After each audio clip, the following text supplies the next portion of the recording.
Good morning, everyone. It's Suzanne Taylor King here for another live episode of Unlock Your Way with STK. That's me. And today we are here with Catherine Sipher. She is a poet, a journaling guide, an incredible conversationalist. I already can tell. And we are just going to have coffee together or whatever she's drinking. And we're going to get to know each other at that deeper level. Catherine, welcome to the show. Thank you so much for having me. I'm really excited to talk with you today. Oh, I'm intrigued by your journey because you have really centered in on your unique genius. And I'd love for you to share a little bit of that journey with the audience.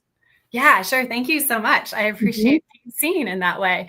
I'm trying to figure out where to go back, but basically 2019, my life got flipped completely upside down. I had been, at that point, I was a stay-at-home homeschooling mom and wife, and I had been married for 19 years. And through a series of events, just realized that none of that was working for me, none of my faith system, the marriage. So through the tail end of 2019 through the beginning of 2020, and then when COVID hit in March 2020, life was just really turbulent, and there was significant internal transformation happening for me.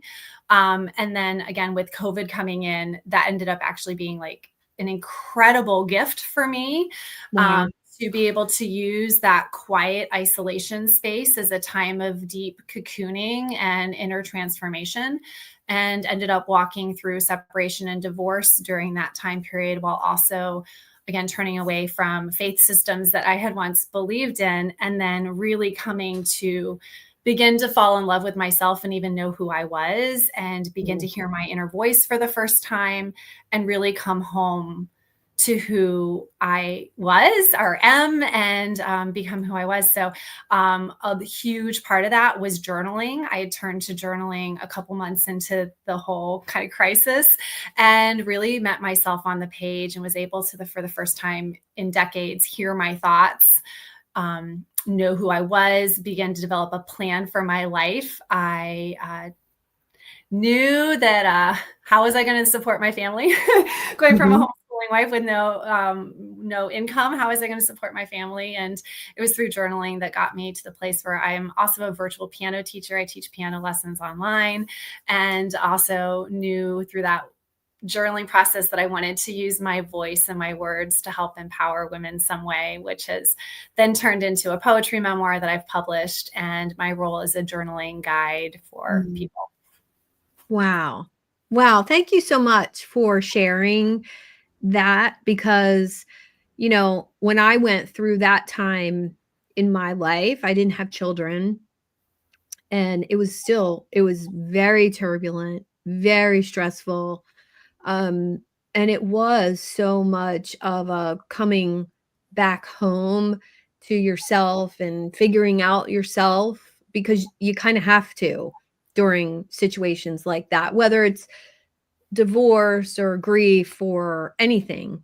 And how did you understand that journaling was going to kind of be the way to start listening to that inner voice? I didn't at first. I really had no idea. Like I said, I had a couple of months where everything was just spinning, and I couldn't make heads or tails of it. And a friend had suggested journaling. And I remember trying to sit down and journal. I was like, this blank page, I don't even know where to begin. And then I think another friend had suggested looking into The Artist's Way by Julia Cameron, which is all about finding your inner artist, but it's not just for people that think that they're artists. I feel like it is a kind of a self-discovery workbook. And she has two main ideas in that book that I really latched onto that got me moving forward. And one was this idea of morning pages, stream of consciousness journaling. So wake up first thing in the morning, though I don't always do it first thing in the morning. I do it whenever I can do it.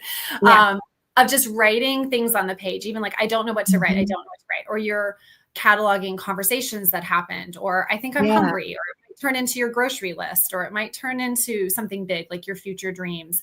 But the idea is just to write and let the ideas flow.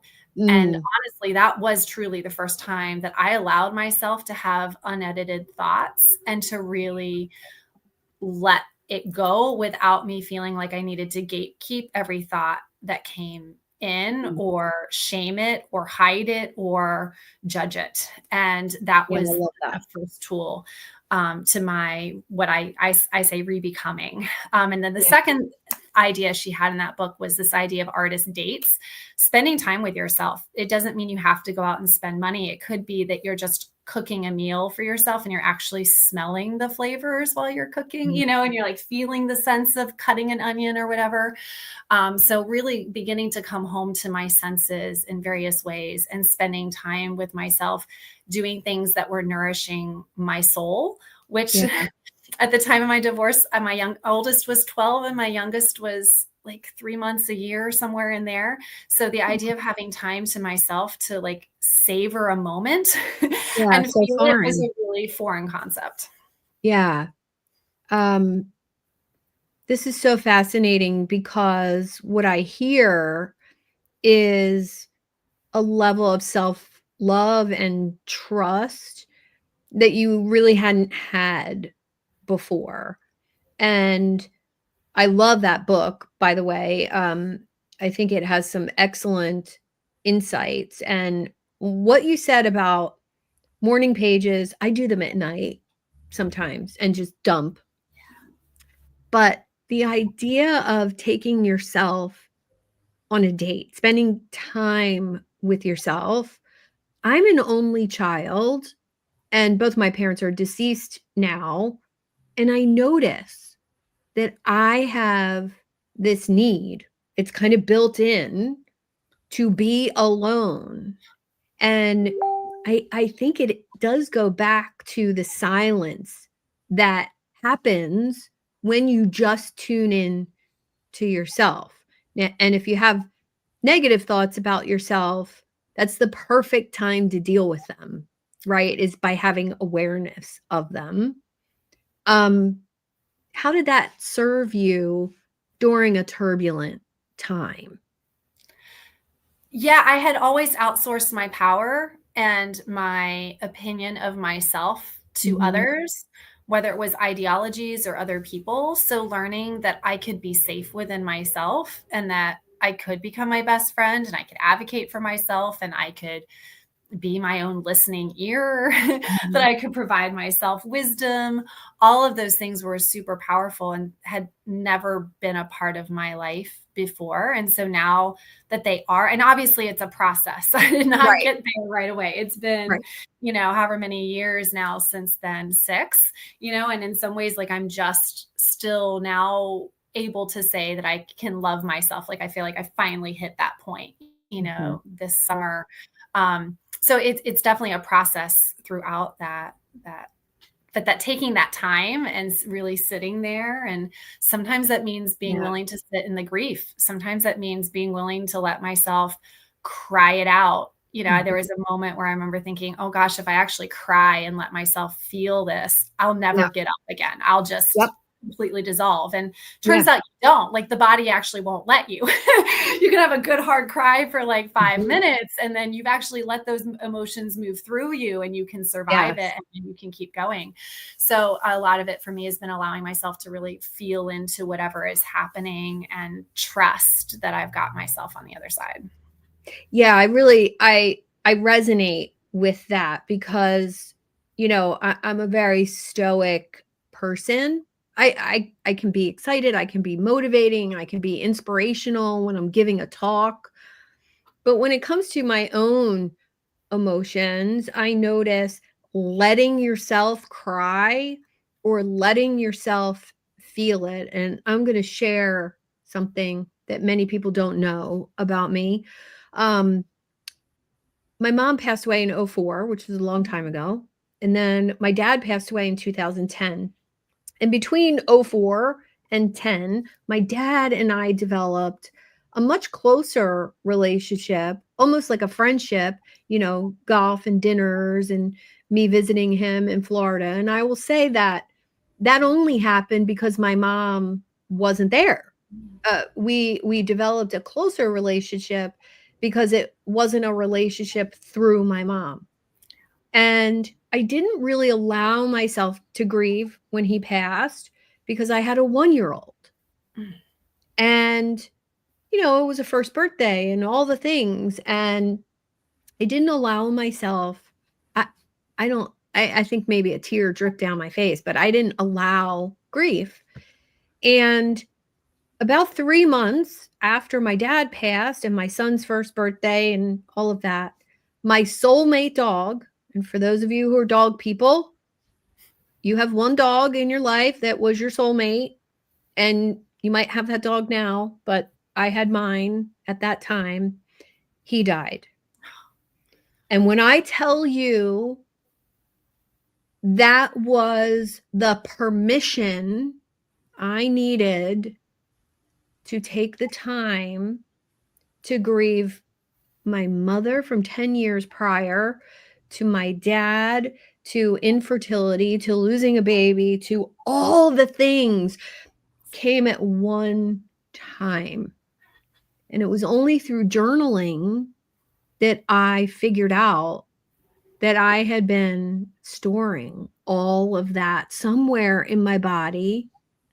And I had physical repercussions of storing all of that. And what did you notice about having small children and your physical repercussions of not letting those emotions out? Oh yeah, I was a lot angrier of a person. Oh, yeah. I had I mean, not only was I sleep deprived, and Yeah. like the little people and all their needs, right? All Yep. the people. Yep. But I had also been through some other traumatic things before. I don't want to get into all the details, but there were Right. several major medical crises that had impacted my children that were Mhm. significant Mhm. that I walked through all those things in a way where I felt like I had to prove to the world that I was handling it Oh, and that I yeah. was doing great, when reality was that I wasn't really getting the soul support and care that I needed through all that time.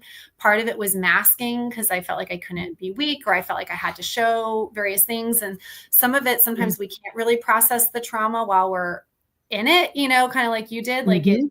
sometimes it can't Yeah, come you out. have to do it you can only connect dots looking back, right? Yeah. You can't connect dots moving forward. So, I think journaling really helps you. Yeah, I wasn't in the space to fully process some of those things in the way that Mhm. I at the time, because of some of the beliefs that I held about myself and my role in life and, all the things. So kind of when this big chasm opened, it provided me the opportunity to look at all of that stuff and Mhm. how I had moved through it and who I had been and how it changed me and impacted me. And there were definitely times when I was crying, not just about the situation I was going through right then, but kind of like all of it. Yeah. And sometimes it still hits me. Yeah. I'm like, oh my gosh, like, yeah, I had a second trimester miscarriage, and that was Yeah. very traumatic and hard. And there's still moments where like things now or in my current life, something from 10, 15, 5, 7 years ago will hit me, and I'll have to sit and work through it and journal through it and process it, because now it's finally here and I'm finally in a place where I can look it in the face and I can work through it. And that's the gift of journaling again, is that it becomes a place where we can kind of mind dump. There was something so powerful Yeah. when I first started the process of journaling of I didn't have to hold it up here anymore. I didn't feel like I Mm. had to keep rethinking it as out of Yeah. fear that I would forget it. It Yeah. was it exited my body through my hands, was on the page, and then I could say, okay, if I need to go back and see it, revisit it, it's there, it's safe, Yeah. but I don't have to carry it inside my physical body anymore. And that Yeah. allowed me to have more space to not just ruminate on the past or the current situation, but begin to Mhm. dream and create that future for myself. I I'm reminded of Michael Singer's book, Untethered Soul, and he talks about those places in your brain and your body where you put those emotions, and they end up creating what he calls samskaras. Mm. And they are blocks, areas of pain, injury, whatever. And emotions can't get past them because you've put up this, you know, block. A lot of people say blocks, but I believe that emotion has to go somewhere, right? And when it doesn't come out, it ends up getting stuffed somewhere in your body, head, shoulder. Every person's different. And I noticed when I started doing this work and when I read that book, I was like, oh, well, that's my shoulder pain, and that's this, and that's that. Like, I started to make sense Yeah. of so much of my physical maladies. Part of it was menopause, but that's a whole nother podcast. We talk about that crap. But I really started to process where in my body and becoming more bodily aware of what I was doing, saying, being.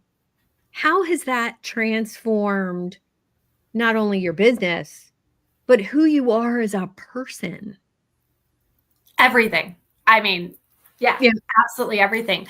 Because I used to feel or believe that everything within me was evil. All of my thoughts were deceitful. I couldn't trust them. Wow. My body was wicked. So Mm. I didn't have the tools to even feel when my body was like, oh, this is wrong. That sense of Mhm. intuition, like this is not what I should do, or this is what I should do, or I feel safe here, I don't feel safe. I didn't have access to any of that. So yoga has also been a huge tool for me.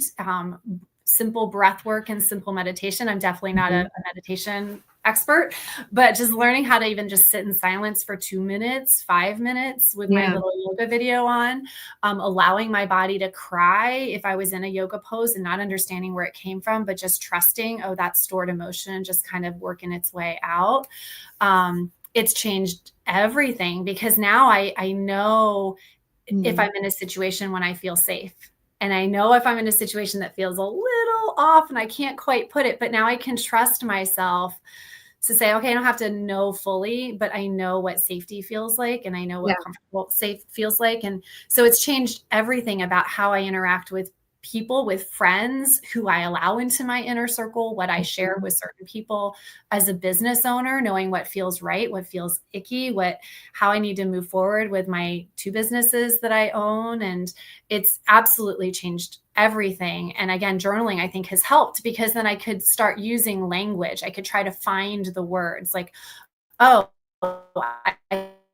I feel this in my chest, like I feel expansion, or I feel tightness, or I feel it in my Yeah. belly, or I feel it in my jaw, and trying to find the words, those labels. Those sometimes labels can Mhm. be really bad things. Sometimes Yeah. finding the words to describe things can be really freeing because then it gives that underlying sense or emotion, nebulous thing, a definition that then I can move forward with. Yeah, I love that too, and I think emotions, you know, I think I had 2 or 3 years ago, 2 or 3 emotions: happy, angry, or just plain leave me alone. Like, that was it. That was the range of my descriptive abilities, and someone handed me, gosh, this had to be 20 years ago, handed me an emotion wheel, Yeah, those. and very popular in positive psychology. And I remember looking at the anger category, and there's like 20 different emotions within anger. And I'm like, oh, I'm not angry, I'm frustrated. Oh, I'm not, um, sad, I'm lonely. Like, and it was like this level of understanding that, and I love how you said it, that it's words. having the words to describe how you feel, even within your own head, is so powerful, because then you can do something about it. If I'm just angry all the time or bitchy all the time to people, I can't verbalize, hey, I really miss you. Can can we go to dinner sometime soon? I'd love to catch up with you. Right? Instead, I was just angry I hadn't heard from that person. But when I realized it was, I miss that person, I'm lonely for the company of that person, it then becomes a whole different conversation in my own head and with them. And I think that's a huge, huge service as an entrepreneur, too. Absolutely. Absolutely. When we have the words to know Mhm. what's going on within us, Yeah. then we can find solutions. Not that everything within us is a problem, but if there's something that we want to solve, like it's there. One of the questions I ask myself in my kind of daily journaling question is I start with like, today I'm feeling. And then if I'm doing this rapid fire journaling kind of process, and Yeah. then the next one down is one thing I can do to embrace, shift, or enhance this feeling. Because I didn't want to always think, well, I have to shift it. No, what if it's like I'm in love right now, or I'm in joy, or I'm in Yeah. peace, contentment, or excitement? Like, I don't want to shift away from that. So, what can Right. I do to embrace that or keep that momentum moving forward? And yeah, sometimes it might be like I'm really tired. And sometimes for me, tired and loneliness and sadness and sorrow all get mixed in. Like, I can't tell the Oh, yeah. difference. Maybe I just need All a together. nap. I'm not really sad, you know? Yeah. But yeah, having the words and then figuring out what do I do with that? Like, oh, like I Mhm. remember, I think it was now a couple of years ago, the first time I was like, oh, okay, what's that? Like, I'm feeling something here. And it was like, oh, that's joy. Like it was such a, Oh. I hadn't felt it in so many years. I didn't even have the words to describe it. And I was like, okay, Uh-huh. how did we get there? And how do we get more of that? Mhm. But yeah, having the words and, that Yeah. using that time in the journal to try to find the word, or sometimes I end up circling around an idea and I can't quite figure out what it is, but spending those pages kind of exploring it to get there has been so worth Yeah. the process and the journey. Yeah, I have a format I follow in my journal. There's daily gratitude, typically 3 things, and then I do, physical, emotional, and spiritual. And it's just 3 little paragraphs. Sometimes it's pages. Sometimes one of the categories has more than another. And I'm working on some physical things right now, getting back in shape after surgery. And, I just had all these things physically that I was working on. And keeping track of them has been incredible. The surgery was a year and a half ago, and I have a marked track of how my strength is improved, and I track numbers and I track what I'm capable of doing. And wow, the sense of accomplishment within myself, because I can go back now and remember that just 8 months ago, I couldn't button pants because of my core being out of shape. Like, in just tracking those small achievements in business as well, life changing to actually give yourself credit for something, you know? Life changing. Yeah, I have a journal that I use just for business. And I mean, I've got Mhm. all the journals everywhere. I love traveler journals because you can have these little inserts that you put in there. And then I have Obsessed, so obsessed. obsessed. And so I have Yeah, one for like everything. So like yeah. personal, and when I've got one where I process certain things, and I have one for when I'm writing something that I know is more likely going to be published, or a piece I Mhm, publish on Substack every week. I have mhm. some for certain subjects matters that I know, like I just want all of those to kind of live in the same place. And then I've also developed a journal just for musicians, for adults, for that exact Nice. purpose. And one of the main things on there is to come into it with intention, to track what you're going to do as you're practicing.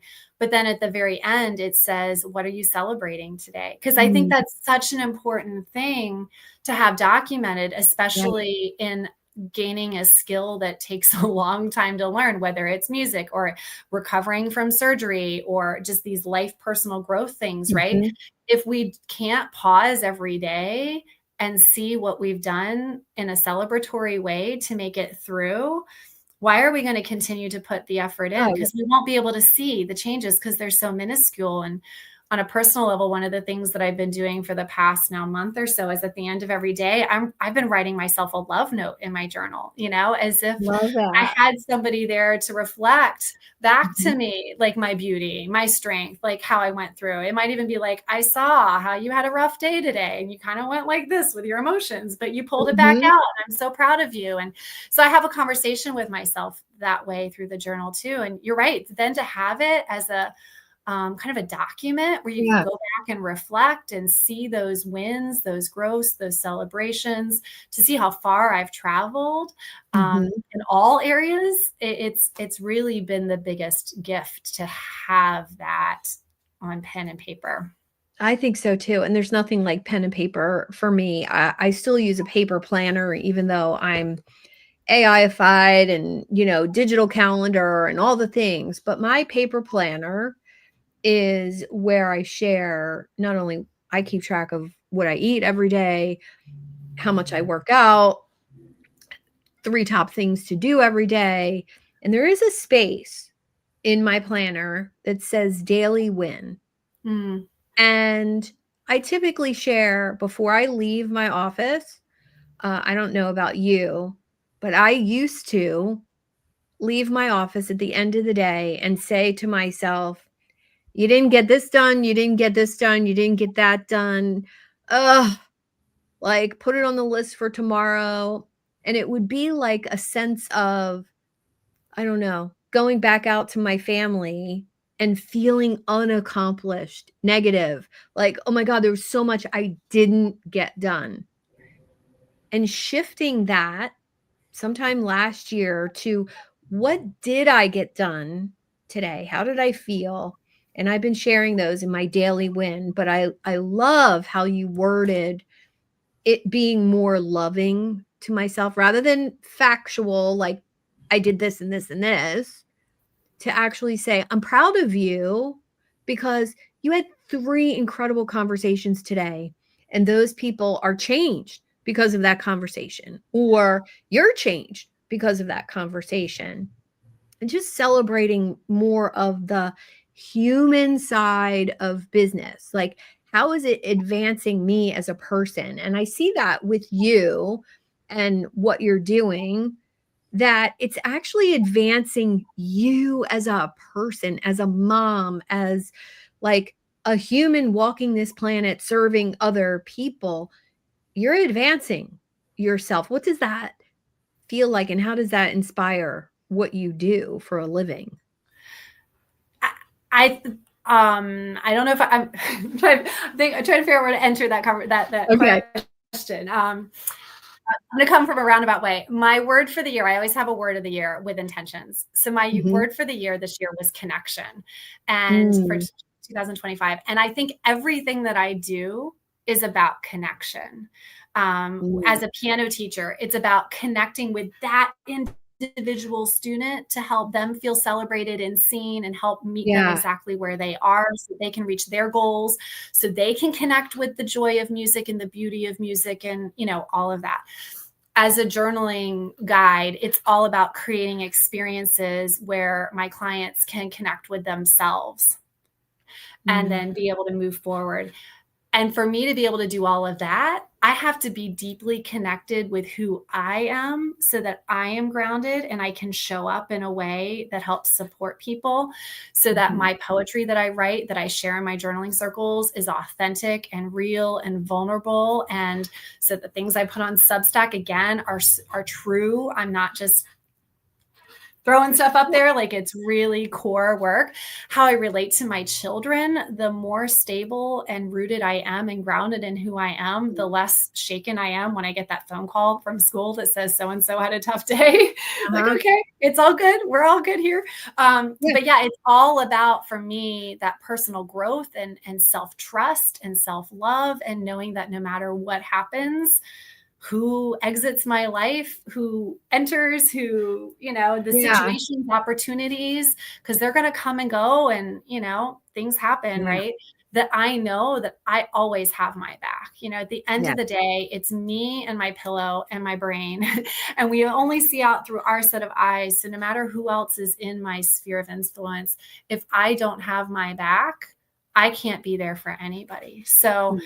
I think that answers your question. It's all about this Perfectly. personal growth journaling and Yeah. really being deeply rooted in who I am, so that I can be unshakable, Mhm. no matter what comes my way. Yeah. I say something a little bit more, um, I use that term, but I call it un-F-withable, Yeah. because when I say that to myself, it's almost like I'm stepping into that badass version of myself, the rock star version of myself who's unafraid and uninhibited as far as talking to people and reaching out to people. Or, you know, there was a famous author that I really wanted on my podcast. And for an instant, I thought, I'm never gonna get him. I'm not like, who am I to message him? Right. And then he taught me something by the way he responded. Oh my gosh, thank you so much for sharing how much my book made a difference for you and your business. That's why I do what I do. I would love to be on your show. And he shared when we finally talked, took a couple months, but when we finally talked, he said, so few people reach out to me because they see me up here somewhere. And I appreciate you reaching out, and not real I didn't really care if he responded. It was just about me being honest with how I felt about him and his work and his book. And all of a sudden, I had this whole new level of confidence within myself, like you said, internal trust. And I think that's who, if I'm gonna ask my clients to do stuff like that, that's who I have to be. I only have to be 5 minutes ahead of my clients, but I have to be willing to do whatever I'm recommending. And I see you, standing in this place for other people. And I think that's the epitome of entrepreneurship in a way. Like doing what you do for other people. Then all of a sudden the responsibility isn't Suzanne doing this or Catherine doing this. It's I'm doing this for you. And I think it's really beautiful.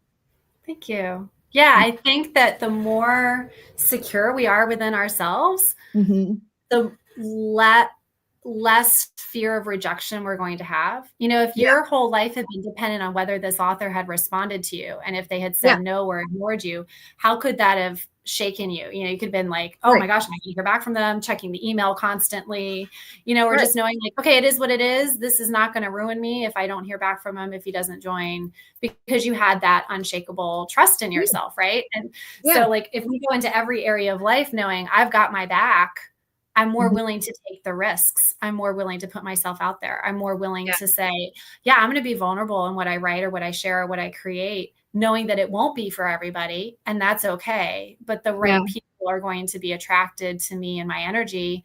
right. So why not show up fully as myself? And we'll just see what happens as a result. Yeah, I immediately thought of 16-year-old me who really liked a boy in high school, and he didn't like me back. And the promise I made to myself back then was, fine, he doesn't like me back. I'm never going to like anybody like that again. Right. So you put this, entrepreneurs do it all the time. Yep. Okay, I'm going to do this. Even my first event I hosted, nobody showed up. 30 people said they were coming. Nobody showed up. It was devastating. But I had to realize that was not about me. And, journaling helped with that. But also just getting back on the horse and doing it again. Right. Obviously, I liked other boys after that. But I did have to let my guard down and be willing to actually fall in love with somebody again, or actually host another event. And now I do them all the time and they're wildly successful. So if I could go back and tell that younger version of myself something, you can do that when you're writing. How has that helped you? It's been super powerful for me to do some of Yeah. that inner work, that inner child work, that shadow work. I've definitely written letters to my younger self and Mhm. given myself the words that I wished I had heard from somebody at that Yeah. point. And then it's been able to kind of travel through the timeline forward in my life and kind of heal those other little bits. Like if that younger girl had had those words back when she was 6, 8, 13, how would she have interacted with the world Mhm. later? And it's been incredible to see that work. I also write letters to my future self. I think Ooh. that's kind of a fun tool too. Like, look, you've made it. Your dreams have come true. You're hosting all these journaling circles with thousands of people, by like Mhm. really seeing it, visualizing it, feeling it as if it's already happened. That continues to give me more confidence to move forward in what I'm doing. I've also allowed my future self to write to my current self, kind of to like Ooh. flip it that way too. If I'm standing in my future power, how can I allow that to inform what I'm doing and how I'm Ooh. operating now? So writing from those timeline perspectives has been a really fun tool as well to use. I mean, there's really no way to get journaling wrong. Right. You can do it any way. It can just be lists. It can be these kinds of letters to your future past self. It can be, Mhm. like we said, the stream of consciousness, or it can be like, I can really say, okay, what do I really need to hear from my highest self right now? What is the wisdom that I need the universe to download? And it's amazing. You're like, you sit there and you think, I don't know what to do, what right now. And then you ask that Yeah. simple question, you give yourself time and a journal and a pen, and all of a sudden you've got like pages of answers. And you're like, oh, it was Mhm. already there. It was Yeah. already there within me. I love that so much. Is that what you're up to in the world? That's what you're, besides the piano lessons, do you host journaling circles and events? I do. I host journaling circles. I have a membership program where right now I host 2 journaling circles a month. We actually just had one this morning, where we Mhm. come in, we have a little bit of a breath work meditation. I give us a little bit of a journaling warm-up prompt just to kind of get the juices flowing. I Mhm. then share a piece of my own poetry as a jumping off point, and then prompts based on that poem. And you can take it or leave it, but usually it resonates with my members there. And then we write in silence for like 20, 25 minutes again. And at the very tail end, we'll just talk about not what we wrote, because that's so very private and personal, but just about the Mhm. journaling experience itself. Nice. Yeah, and it's super powerful. And I'm collaborating with other people to bring like how to journal workshops into their coaching programs and those kinds of things, just to help people. So many people say journal, journal, journal, but most people are probably like me that are like, okay, it's blank. Where do I start? So giving Yeah. people permission and a kind of a framework to start in a way that's Mhm. also very loose and open-ended, so you can go where you need to go. It's not prescriptive, is kind of my niche market there. That's what I feel like I I love really it. excel at.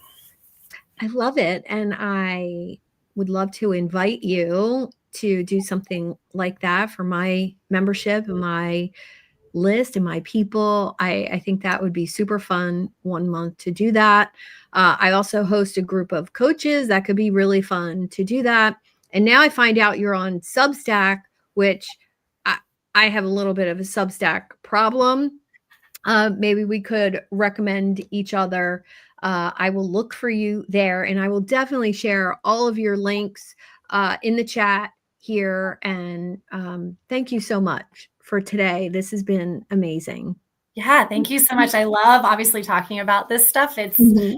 my bread and butter. It gets me Yeah. so excited. Yeah. Yeah, I can feel that. And, I feel that in your content and, just in you as a person. And part of what journaling has done for me over the years is make me more in tune with other people and what they're doing, and really getting a sense intuitively about who you are and what you're putting out there into the world. And I absolutely love it, and I love that more so. I love that trust within me, and I see it in you, and it's amazing. So thank you. Thank you so much. Yes, this You're has been wonderful. welcome. I'd love to collaborate in all the ways. Yeah, Absolutely. love Get the it. message out, that the answers are really here. The Yeah, answers are here if we allow ourselves to have the time and space to connect. yeah. And if that resonates with anyone listening to this live stream or the replay, please, please give us a comment.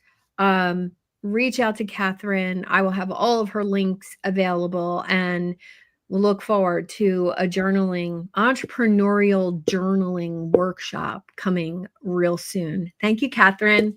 Thank you so much.